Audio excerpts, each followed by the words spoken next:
Selamat malam, perkenalkan, nama saya Abraham Siaan dari Fakultas Ilmu Pendidikan Ekonomi, NIM 87203191 584. Di sini saya ingin memaparkan beberapa poin di mata kuliah Ekonomi, Koperasi, dan UMKM untuk menuntaskan tugas UAS. Oke, yang pertama, ada pengertian UMKM. Usaha mikro, kecil, dan menengah atau kita sebut UMKM dikenal dengan nama microfinance. Microfinance adalah penyediaan layanan keuangan untuk kalangan berpenghasilan rendah termasuk konsumen dan wira swasta yang secara tradisional tidak memiliki akses terhadap perbankan dan layanan terkait. Microfinance saat ini dianggap sebagai cara yang efektif dalam pengentasan kemiskinan. Dari statistik dan riset yang dilakukan, usaha mikro, kecil, dan menengah mewakili jumlah kelompok usaha terbesar UMKM telah diatur secara hukum melalui Undang-Undang Nomor 20 Tahun 2008 tentang Usaha Mikro, Kecil, dan Menengah. Selanjutnya, perbedaan usaha mikro, kecil, dan menengah. Meski sering dipahami sebagai sebuah kesatuan, UMKM adalah singkatan dari tiga bentuk usaha yang berbeda. Ketiga bentuk usaha tersebut adalah yang pertama, usaha mikro. Usaha mikro adalah jenis usaha yang biasa dimiliki dan dikelola oleh individu atau keluarga. Sebuah usaha termasuk usaha mikro saat keuntungan bersihnya setiap tahun tidak lebih dari 50 juta rupiah. Pengelolaan keuangan dalam bisnis mikro ini juga biasanya masih disatukan dengan keuangan pribadi pengelolaannya. Yang kedua, usaha kecil. Sedangkan untuk usaha kecil adalah usaha yang memiliki keuntungan bersih dalam kisaran 50 juta sampai 300 juta rupiah setiap tahunnya.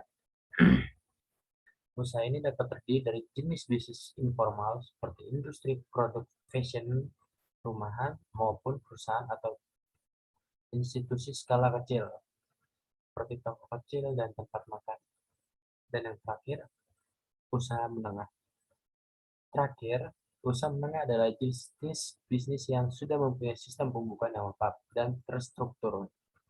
Sebagai sebuah bisnis, usaha menengah memiliki pengelolaan yang lebih matang dan dipisahkan dari keuangan pribadi milik pengelola usahanya.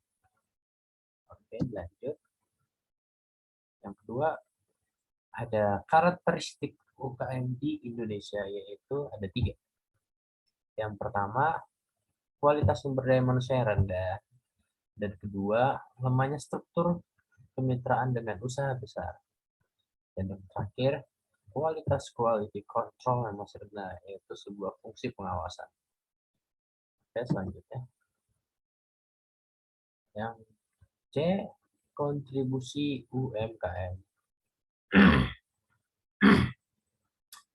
Perekonomian usaha kecil dan menengah atau UKM mempunyai peran yang strategis dalam pembangunan ekonomi nasional.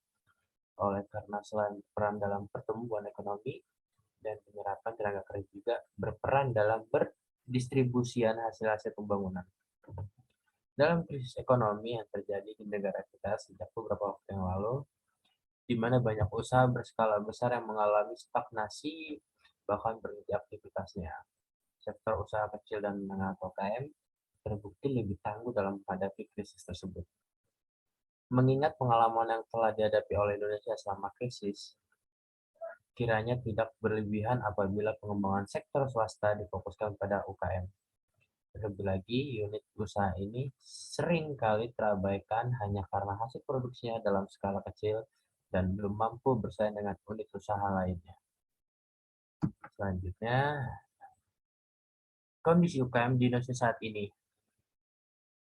Sektor ekonomi UKM memiliki proporsi unit usaha terbesar berdasarkan statistik UKM tahun 2004 sampai 2005 adalah sektor yang pertama ada pertanian, peternakan, kehutanan, perikanan. Yang kedua, perdagangan, hotel, dan restoran.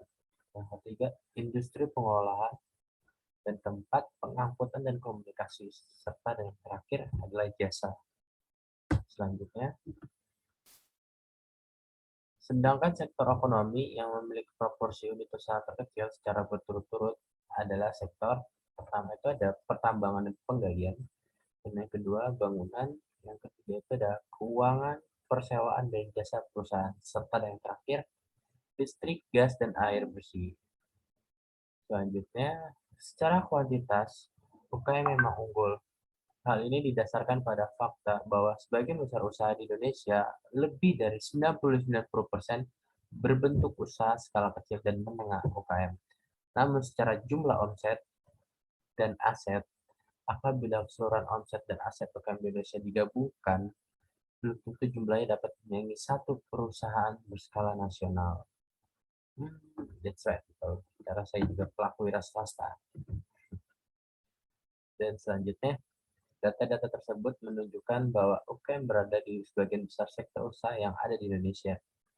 Apabila mau dicermati lebih jauh, pengembangan sektor swasta, khususnya UKM, perlu untuk dilakukan mengingat sektor ini memiliki potensi untuk menjaga kestabilan perekonomian, peningkatan tenaga kerja, meningkatkan PDB, mengembangkan dunia usaha, dan penambahan APBN dan APBD melalui perpajakan.